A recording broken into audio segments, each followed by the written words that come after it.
Let's talk about how to perform a hypothesis test for a single mean. The first thing we're going to want to do is check the assumptions and conditions. First, check randomization. The data come from a random process. Independence of observations in this case could be phrased as the value of one observation does not alter the probability of any other's values occurring. And it's important to note that if the data does come from a random process, you are more or less assured of independence. So these two are often summarized as one and the same, even though they are slightly different. The 10% condition says the sample should be under 10% of the population. Usually not a problem because populations tend to be much larger than samples.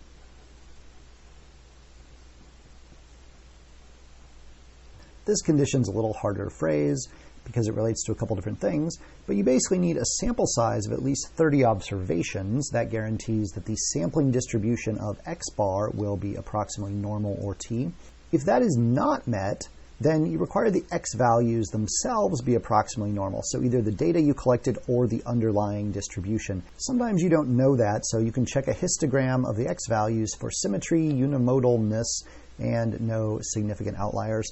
This is very difficult to check when you have small sample sizes. If you only have 4 or 5 values, this might still hold, but it might be very difficult to check. So if you can make an argument that the underlying distribution of x values should be approximately normal, then you're all set.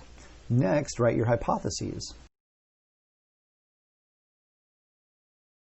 The null hypothesis is that mu equals some hypothesized value that you'd be given, and the alternate hypothesis is mu is less than that same value, but it doesn't have to be less than, it could be greater than or not equal to. To start off the calculations, you're going to calculate x bar, the sample mean from the data, unless it's given to you. Sometimes you're given the values and you need to calculate this. Sometimes they just tell you what this is. From there, it gets a little more complicated depending on what other information you have. If you are given the population standard deviation, which generally you don't know, but sometimes they give it to you in a problem, you'll calculate the standard deviation of x bar is sigma over the square root of n. If you don't know sigma, which is more often the case, you calculate the standard error of x bar as s over the square root of n, where you might also need to calculate s. After that, calculate your test statistic.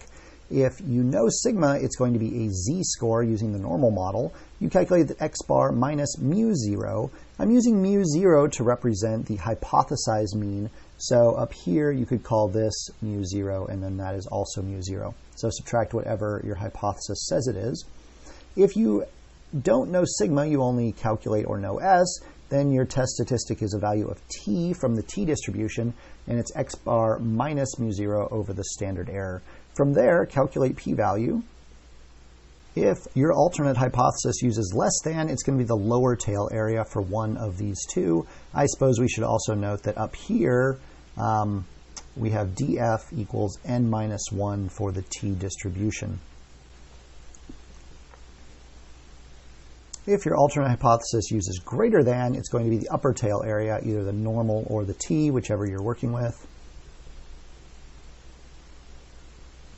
If your alternate hypothesis uses not equals 2, then you calculate the relevant tail area and multiply that by 2 to get your p-value.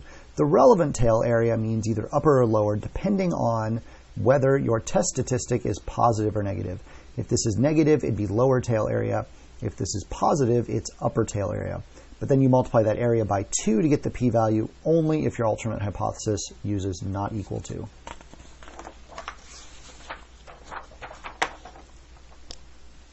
The conclusion works the same way. If your p-value is less than alpha, you will reject the null hypothesis. If your p-value is greater than alpha, you will fail to reject the null hypothesis. And then you write a statement about what that means in the context of the situation.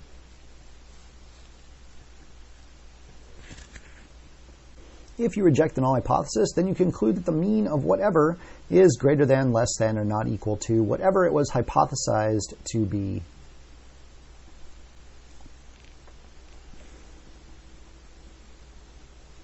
Similarly, if you failed to reject the null hypothesis, you conclude there is insufficient evidence to say the mean or whatever is greater than, less than, or not equal to whatever it was hypothesized to be. So that is all the steps you're going to need for a one-mean hypothesis test. And next, let's do an example to show a specific process of going through one situation.